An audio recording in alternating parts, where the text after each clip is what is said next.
하나님 말씀은 시편 119편 97절에서 112절까지의 말씀입니다. 16절의 말씀인데요. 제가 설교 때 다시 한번 언급하겠지만 시편 119편은 이 말씀 사랑으로 꽉 차 있는 시입니다. 그래서 각 절마다 하나님의 말씀에 대한 언급이 각기 다른 표현으로 들어가 있는데요. 그걸 한번 염두에 두시면서 우리 97절부터 112절 말씀을 우리 한 절씩 교독하도록 하겠습니다.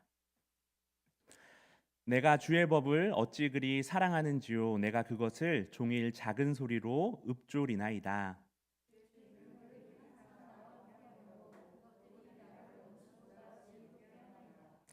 내가 주의 증거들을 늘 읊조림으로 나의 명철함이 나의 모든 스승보다 나으며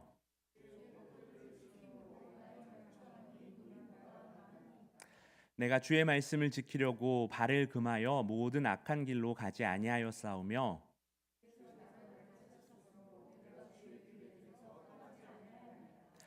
주의 말씀의 맛이 내게 어찌 그리 단지요 내 입에 꿀보다 더 다니이다.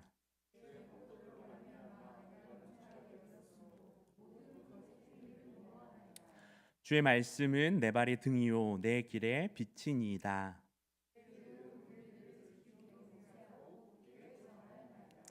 나의 고난이 매우 심하오니 여호와여 주의 말씀대로 나를 살아나게 하소서.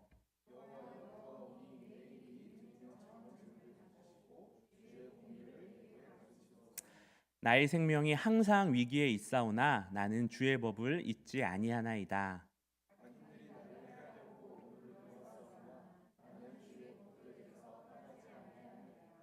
주의 증거들로 내가 영원히 나의 기업을 삼았사오니 이는 내 마음의 즐거움이 됨이니이다.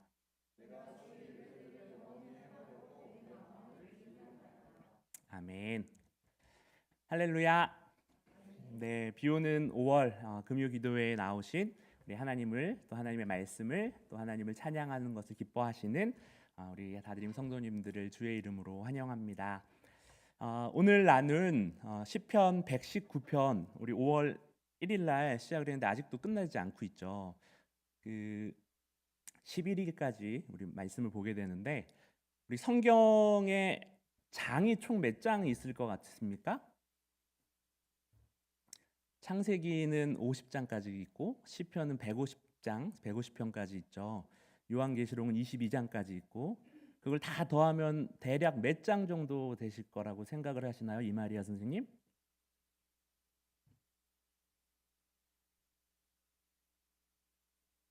찍으셔야죠, 뭐 이거는. 다음 주부터 안 나오실 듯한 표정으로. 광명에서 오시는데 안 되는데. 옆에 있는 우리 최선미 집사. 세 자리일까요? 네 자리일까요? 네 자리. 당당하신 남성의 목소리가 당당하게 들렸는데. 우리 한욱현 집사님이셨나요? 그렇군요. 네 자리입니다. 네 자리. 1189장이 우리 성경책에 기록되어 있는데요. 그 중에서 가장 긴 장이 우리가 함께 읽고 있는 시편 119편입니다. 거기에다가 119편은 알파벳이라는 아주 독특한 구조를 가지고 있는 시입니다. 알파벳이 뭐냐면은 우리 영어 ABC 알파벳이 있듯이 구약 성경에 쓰여진 히브리어도 알파벳이 있습니다. 한번 보여주시겠어요? 히브리어의 알파벳이 이렇게 있는데 알렙, 베트, 김멜로 이렇게 시작해서 저기 왼쪽에서 오른쪽 읽는 게 아니라 히브리어는 저기 오른쪽에서 왼쪽으로 읽어가거든요. 그래서 22개의 알파벳이 우리 히브리어에 이렇게 있습니다. 시편 기자는 이 각 알파벳으로 시작하는 8행의 한 연이 되도록, 여러분 시 배우실 때 행과 연 기억하시나요? 모르시겠죠? 네, 아무튼 하나의 알파벳을 8번 반복을 해서 써놓고 그거를 각 알파벳마다 8번씩 했으니까 22 곱하기 8을 해서 176절로 우리 시편 119편이 이루어져 있습니다. 여러분 이 알파벳 C는 시편하고 예레미야 애가 같은 곳에서 종종 사용되는 방법인데 어떻게 쓰여 있는지 한번 예를 들어 드릴게요. 시편 111편하고 112편도 알파벳 C입니다. 보시면은 언제 우리가 히브리어 원어로 된 성경을 이렇게 한번 보겠습니까? 이 아까 알렙, 베트, 김멜 이렇게 쭉 이어졌다고 그랬는데 그 앞에 어려울까봐 가로로 또 이렇게 친절하게 히브리어에서도 써주고 있어요. 그래서 한 절에 한 두세 개씩 111편은 이렇게 알파벳 순서대로 쭉 써져 있습니다. 근데 145편을 한번 볼까요? 145편은 한 절당 한 그 알파벳으로 해가지고 히브리어 알파벳 순서대로 이것도 쓰여진 시편입니다. 근데 이렇게 한 절에 하나 아니면은 한 절에 두세 개의 알파벳을 쓴 거랑 달리 우리 119편을 한번 보시면 1절부터 8절까지를 첫 번째 히브리어 알파벳인 알렙으로 모두가 시작을 하고 있는 거를 보게 됩니다. 여러분 이게 글자로 보지 마시고 그림으로 보시면 편하십니다. 다 알렙으로 1 옆에 2 옆에 시작하고 있죠. 한 알파벳당 8절씩 해가지고 22 곱하기 8 해서 이렇게 176절로 이루어진 긴 시가 탄생을 한 것입니다. 오늘 본문인 97절부터 112절도 여러분 성경책을 보시면은 시편 119편 8절씩을 이렇게 동그라미로 해가지고 단락 구분을 해놨습니다. 그게 다 알파벳이라는 거거든요. 알파벳. 그래서 97절은 영어의 M과 비슷한 맴이라는 히브리어 알파벳으로 97절부터 104절까지가 쓰여져 있고 다음 105절부터 112절은 영어의 N과 비슷한 눈이라고 하는 히브리어 알파벳으로 이렇게 쓰여져 있다라는 것을 확인할 수가 있습니다. 머리 아프신가 빨리 다음 페이지로 넘어가 주시면. 네, 제 얼굴이 훨씬 낫죠? 여러분 히브리어보다. 알파벳 전체를 여러분 22개의 알렙부터 핵까지의 이 알파벳을 모두 사용한다라는 것은 처음부터 끝까지 그리고 완전하게라는 의미를 담고 있습니다. 우리 예수님께서 계시록 22장 13절에 이런 말씀을 하시죠. 나는 알파요 오메가요 처음과 마지막이요 시작과 마침이라고 말씀하신 것 같이 시인은 하나님의 말씀에 대한 자신의 그 사랑과 헌신이 단편적이거나 부분적인 것이 아니라 전체적이고 완전하다라는 것을 이렇게 알파벳을 전체 사용하면서 표현을 하고 있는 겁니다. 그래 그것까지는 알겠는데 왜 7도 아니고 한 알파벳당 8개씩을 썼을까요?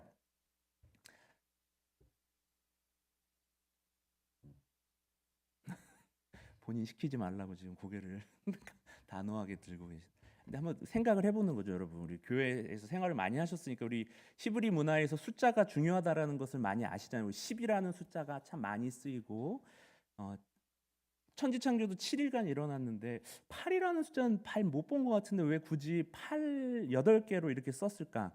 성경의 조예가 깊으신 한욱현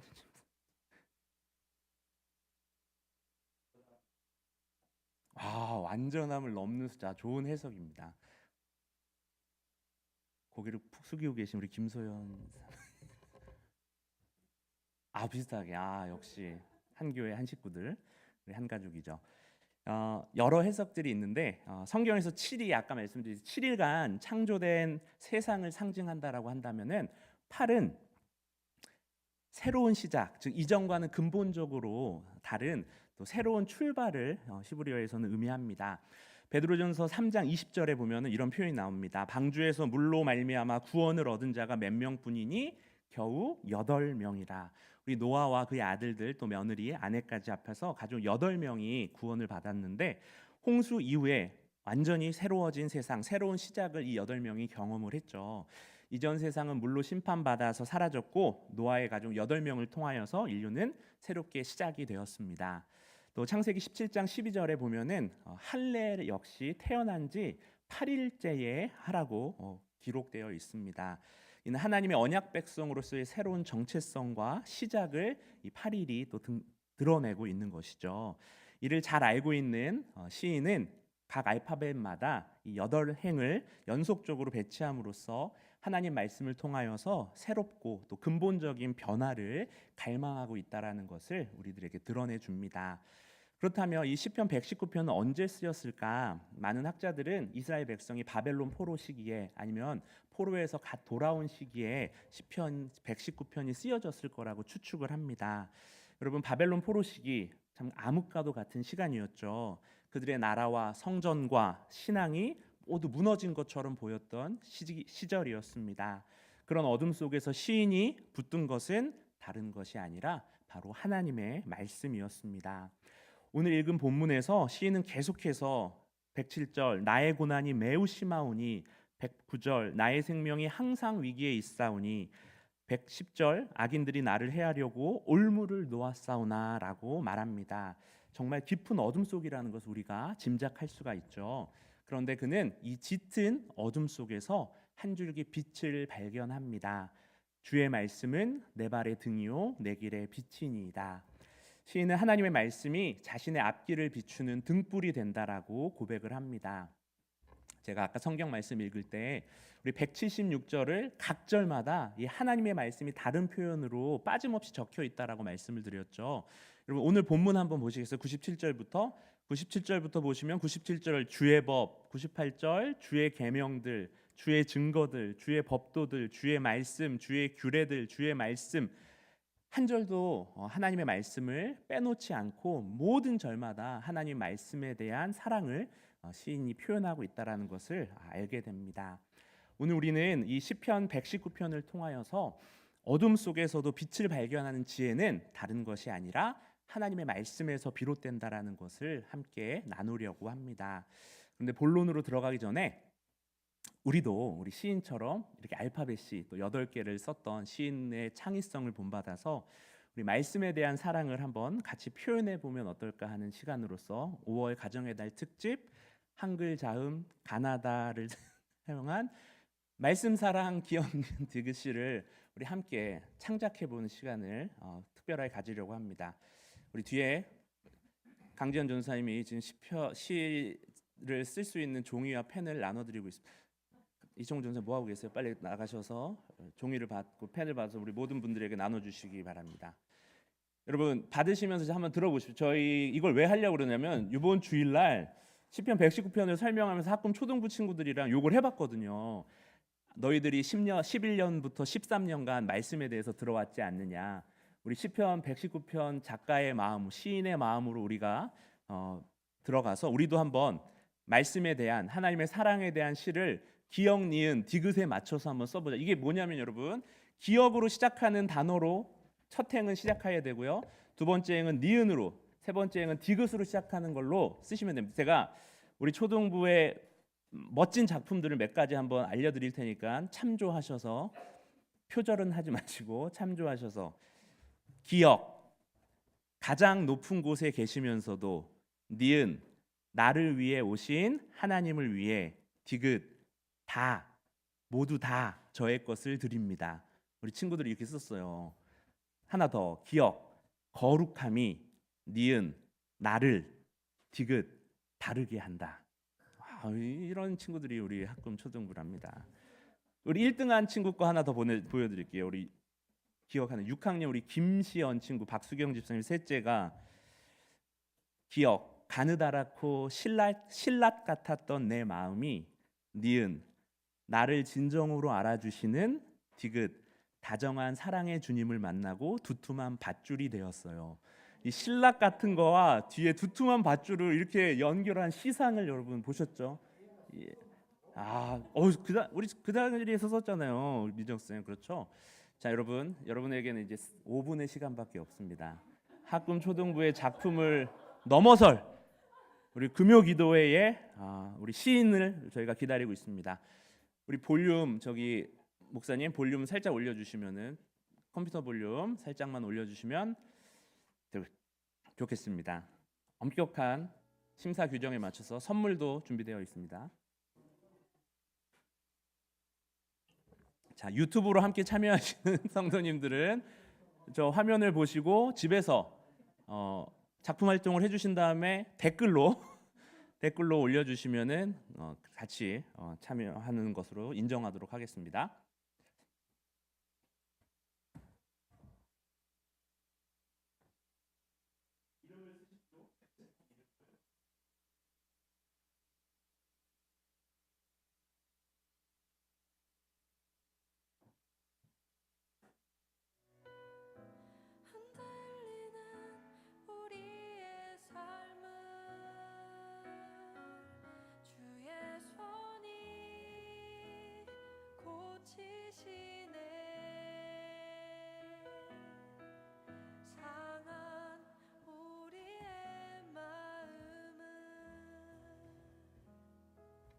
청봉 조사님이 왜 이렇게 찬양을 빨리 끝내나 했는데 이거 쓰라고 이렇게 빨리 끝내주셨네요.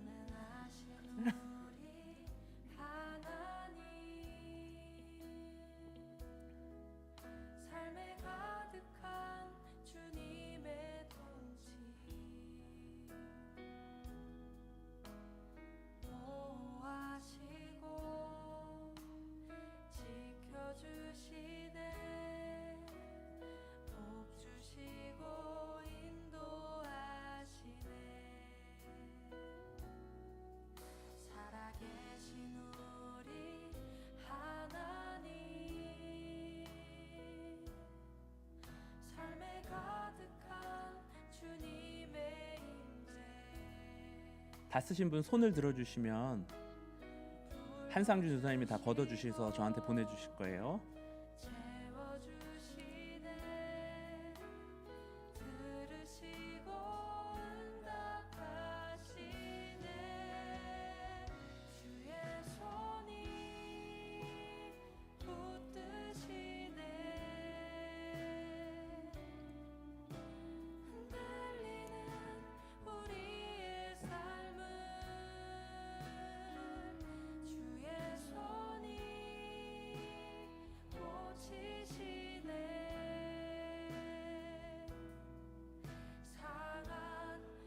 중간중간 저한테 주세요.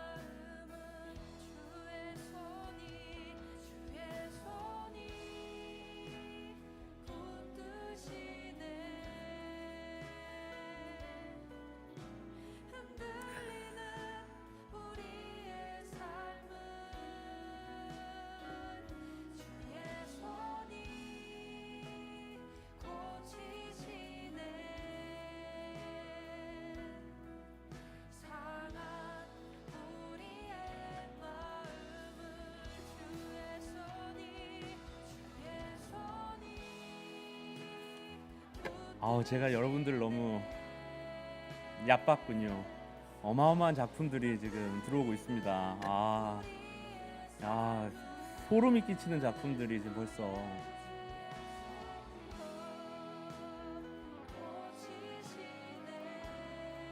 2분밖에 남지 않았습니다.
네, 그 볼륨을 내려주세요, 목사님.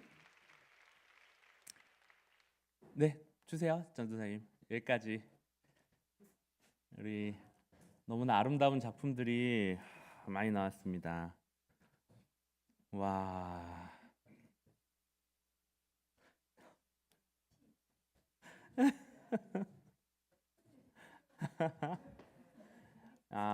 그러게요. 설교자만 쓰는 게 아니라 이렇게 여러분도 함께 쓰니까 너무 좋지 않아요? 우리 119. 이 3년 어마어마하신 분들이 많네요. 난 송혜원 집사님이 얼마나 고민을 하고 계시나 했는데 작품을 또 하나 만들어내셨군요. 여러분 작품을 읽으면 설교를 끝내야 돼가지고 작품 이따 335 기도의 시간 때 우리 나눠서 같이 읽도록 하겠습니다. 하나만 읽어드리면 매일 마지막에 나온 우리 송혜원 집사님 시를 공개 처형한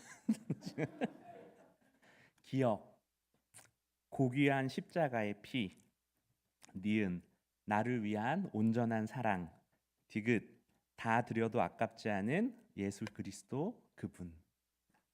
너무 멋있죠.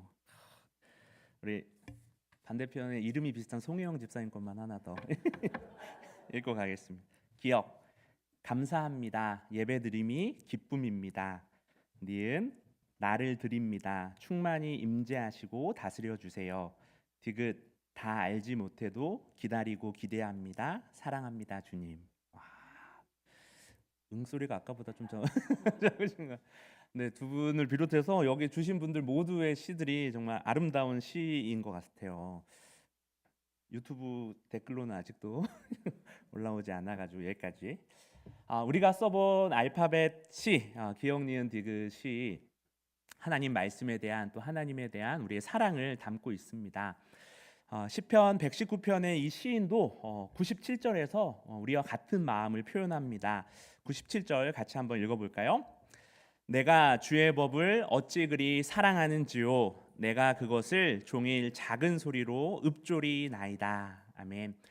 여러분 예수님 하나님 말고 여러분이 평생 이렇게 사랑했던 그 대상을 한번 지금 한번 떠올려 보시죠. 내가 정말 사랑했던 그 대상. 미정수 형준 집사님이 아니신 것 같은 표정. 우리 알콩달콩했었던 그 시절 그 사랑하는 대상의 말 한마디, 카톡의 한 줄, 그 어간, 그 행간에 쓰여있던 의미를 읽어내려고 또 읽고 또 읽고 의미를 곱씹었던 그 시간들이 우리들에게 다 있죠. 시편 기자가 말하고 있는 하나님 말씀에 대한 사랑이 아마 바로 그런 것이 아닐까 합니다. 종일 작은 소리로 읊조리나이다. 하루 종일 글자 그대로 성경만 읽는다는 뜻이 아니라 우리의 일상 속에서 말씀을 계속 떠올리고 그 말씀의 렌즈로 세상을 바라보며 또 그 말씀에 비추어서 내 삶의 선택들을 고민한다라는 뜻까지도 이 말씀에는 다 포함이 됩니다. 이런 묵상의 결과가 무엇이냐? 바로 98절에서 100절에 이 묵상의 결과가 나옵니다. 한번 읽어봅니다. 주의 계명들이 항상 나와 함께함으로 그것들이 나를 원수보다 지혜롭게 하나이다. 내가 주의 증거들을 늘 읊조림으로 나의 명철함이 나의 모든 스승보다 나으며 주의 법도들을 지킴으로 나의 명철함이 노인보다 나으니이다. 여러분, 성경을 읽는 것이 어떻게 우리의 명철함을 박사학위를 가진 스승보다 또 수십 년의 경험을 가진 노인보다 더 지혜롭게 만들 수 있을까요? 요한복음 9장에 보면은 예수님께서 태어날 때부터 눈 앞을 못 보는 사람을 고치신 이야기가 나오죠. 그에게 실로암 연못에 가서 씻으라고 명령을 하십니다. 그는 그 명령에 순종했고 그의 눈이 띄어지게 됩니다. 그 후에 모세의 율법을 속속들이 알고 있었던 바리새인들이 눈뜬 그 사람을 신문했을 때 그 눈뜬 사람이 간단하게 이렇게 대답을 합니다.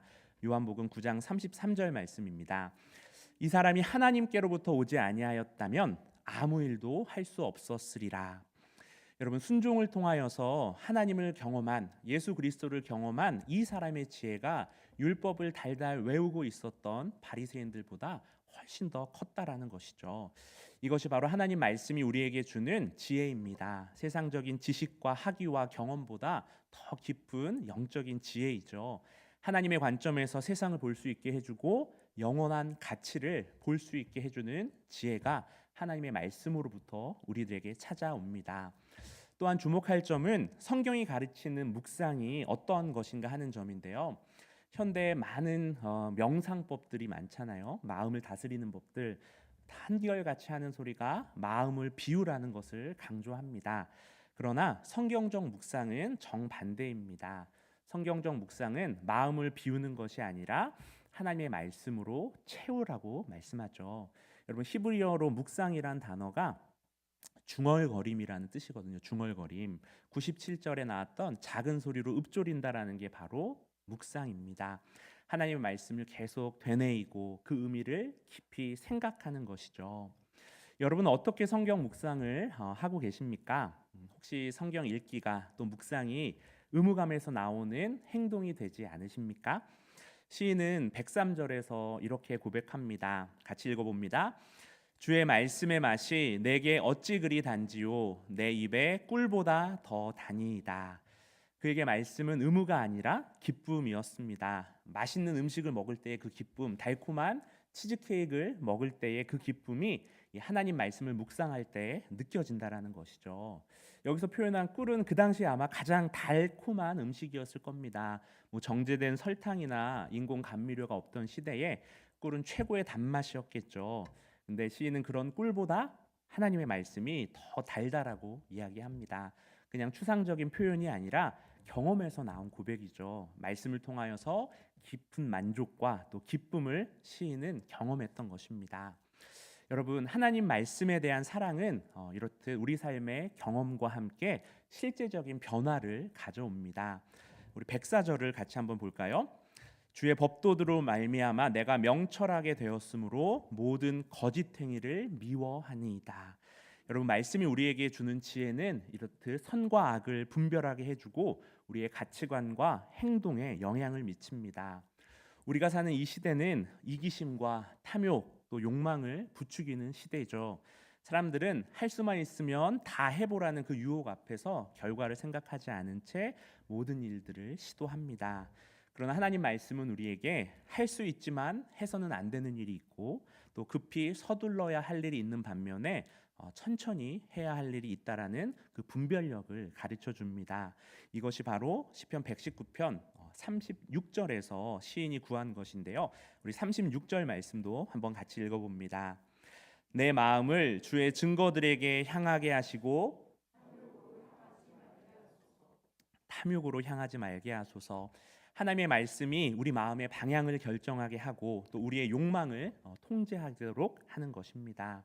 수많은 광고와 또 정보, 사람들의 다양한 의견들, 또 매일매일 접하고 있는 SNS 등의 영향을 받으면서 우리는 날마다 살아갑니다. 이런 것들이 의식적으로 또 무의식적으로 우리의 가치관과 또한 행동을 결정을 하죠. 그러나 하나님의 말씀을 사랑하고 묵상하는 자는 이 모든 영향 속에서도 하나님의 관점 또 하나님의 가치를 먼저 붙들게 됩니다.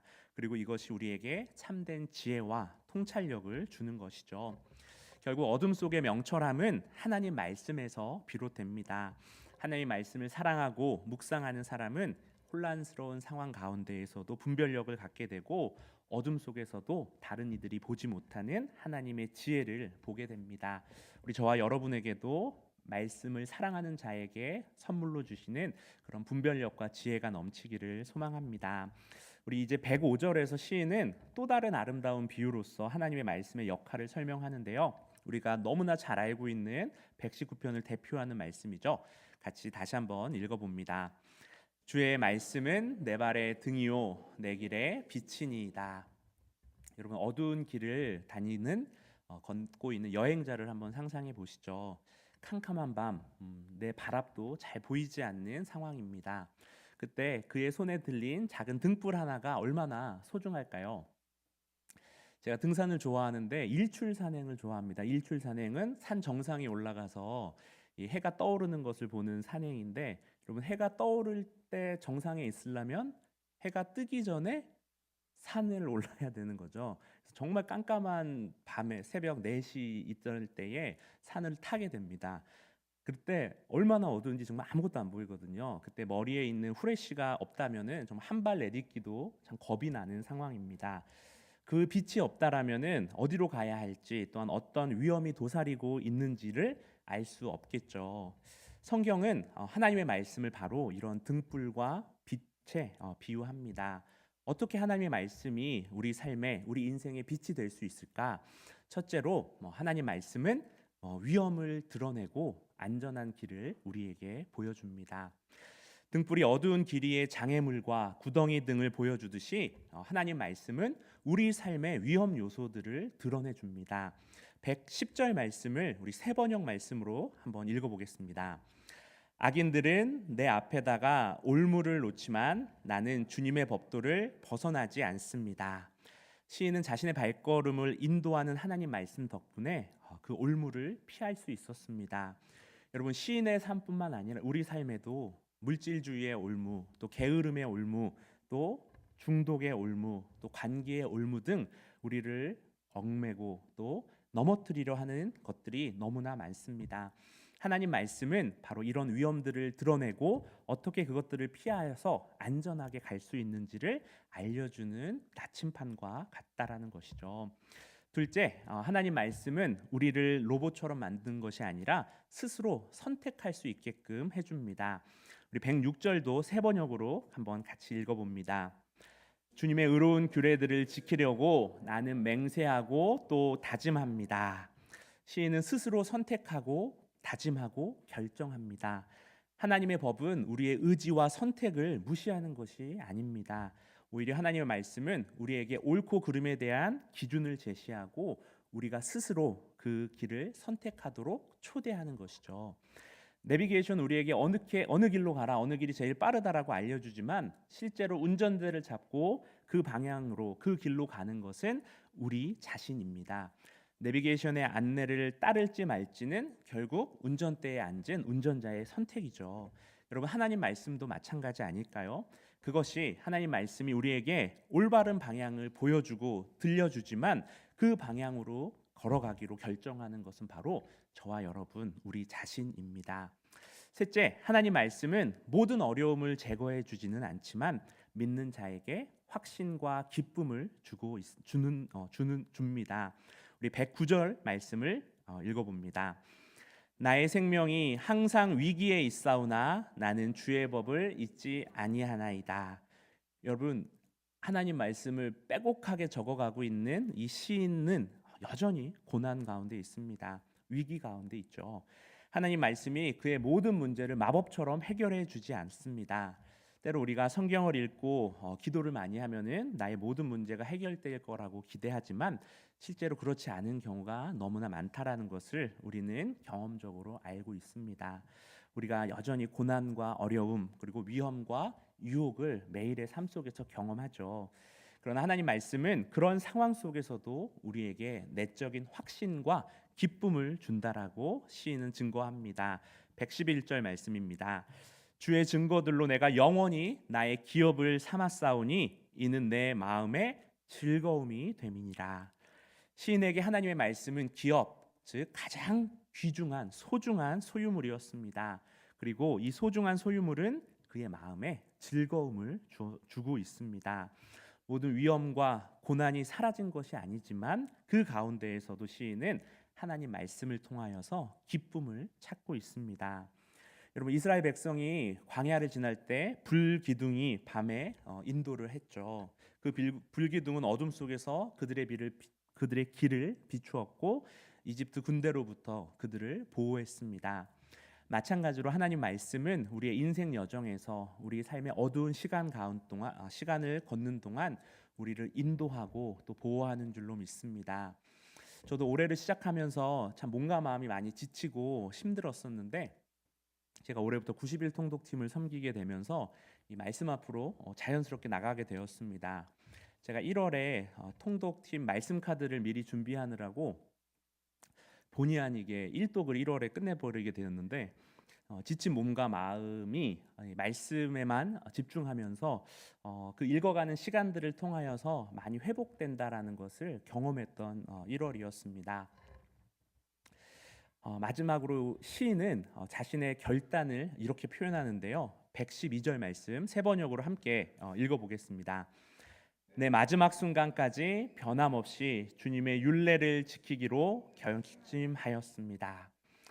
여러분, 시인은 하나님의 말씀이 얼마나 소중하고 유익한지를 경험했기에 평생 그 말씀을 따라 살기로 마음을 정합니다. 여러분, 우리에게도 하나님 말씀을 우리 삶의 등불로 삼고 그 빛을 따라 걸어가겠다라는 결단이 필요하죠. 단순한 호기심과 의무감이 아니라 우리 시인처럼 이 말씀에 대한 사랑과 또한 미리 받은 그 은혜에 대한 감사에서 나오는 결단 말이죠. 어떻게 하면 시인처럼 하나님의 말씀을 이렇게 사랑하고 또 묵상하고 따를 수 있을까? 어떻게 하면 그 말씀이 나의 삶의 진정한 빛이 될 수 있을까? 우리가 이 질문에 대한 답을 찾기 위해서는 우리의 시선을 예수님께로 돌려야 합니다. 그분이 바로 말씀이 되신 빛이시기 때문입니다. 여러분, 시인이 아름답게 표현한 이 말씀의 빛은 바로 우리 예수 그리스도 안에서 더욱 충만하게 나타납니다. 말씀을 사랑했던 시인은 미처 알지 못했겠지만 예수 그리스도라는 더 큰 진리를 이 시인은 예표하고 있습니다. 여러분, 요한복음 1장에 보면은 요한은 예수님을 말씀이자 빛으로 표현하죠. 시인이 말씀의 시편 119편 시인이 말씀을 빛으로 비유했던 것처럼 요한도 예수님을 빛으로 표현합니다. 요한복음 1장 9절 말씀인데요. 참 빛 곧 세상에 와서 각 사람에게 비추는 빛이 있었나니. 말씀을 빛으로 비유하고 예수님을 빛으로 비유한 거, 이것이 우연의 일치가 아닙니다. 예수님은 성경 전체를 통하여서 계시된 하나님의 궁극적인 말씀이시기 때문입니다. 하나님의 최종적이고 완전한 계시는 문서가 아니라 인격, 바로 예수 그리스도이십니다.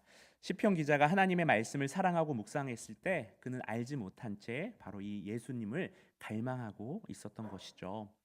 여러분, 예수님은 말씀이 육신이 되어서 오신 분입니다. 시편 기자가 사랑했던 그 율법을 우리 예수님께서는 완벽하게 성취하셨습니다.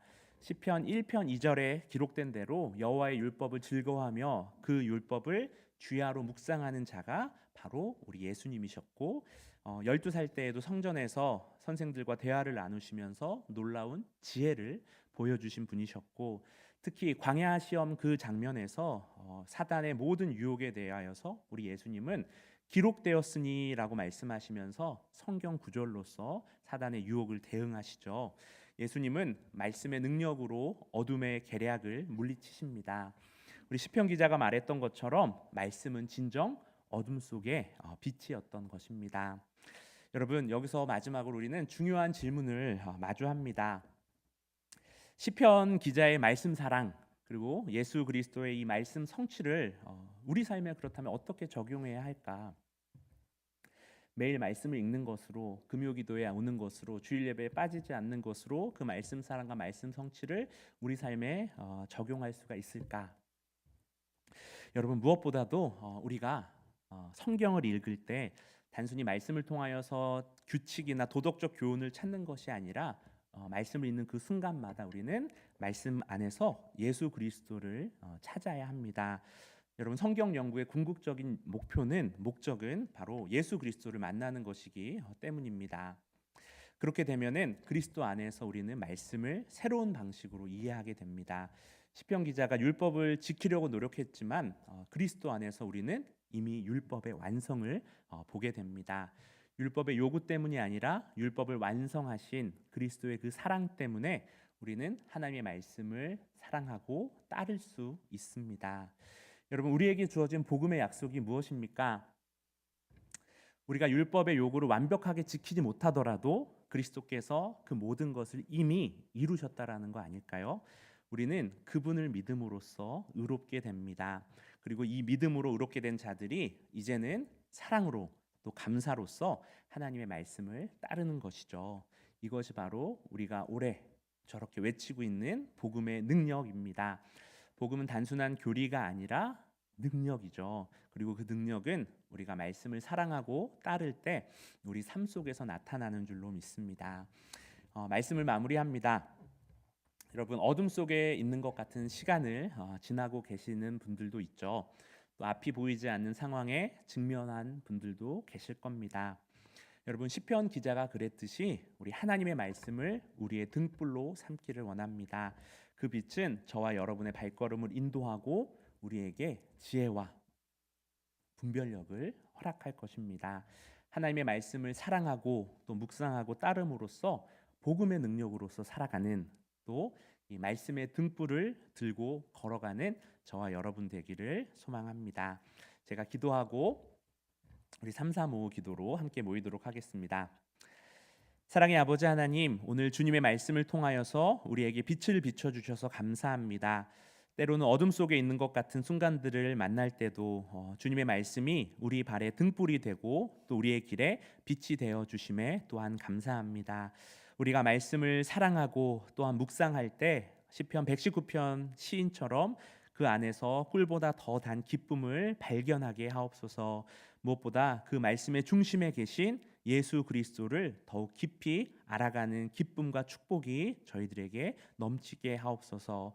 우리가 복음의 능력을 진정으로 믿고 또 경험하며 살아가도록 저희의 발걸음을 주님 인도하여 주옵소서.